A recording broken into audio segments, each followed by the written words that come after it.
l'Allemagne nazie capitulait sans condition. La France étant présente aux côtés des alliés britanniques, américains et soviétiques. La barbarie nazie enfin vaincue, les peuples d'Europe retrouvaient leur liberté et leur souveraineté. Le 8 mai 1945 portait un espoir de paix.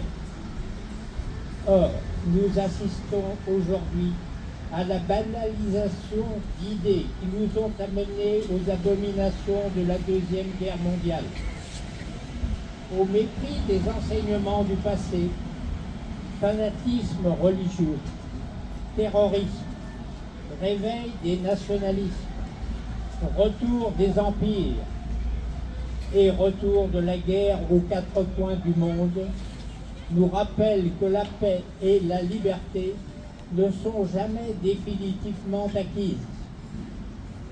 De même, un nouvel ordre mondial voudrait s'imposer à la place de celui né en 1945.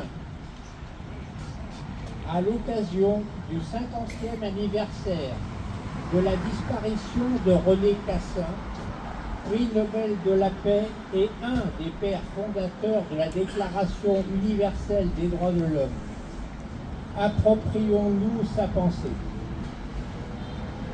Il n'y aura pas de paix sur cette planète tant que les droits de l'homme seront violés en quelque partie du monde que ce soit.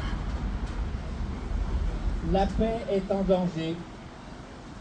Fidèle au souvenir de ceux et de celles qui ont sacrifié leur vie pour un monde de paix, l'Union française des associations de combattants et victimes de guerre appelle les gouvernants à respecter le droit international en s'appuyant sur la charte de l'ONU.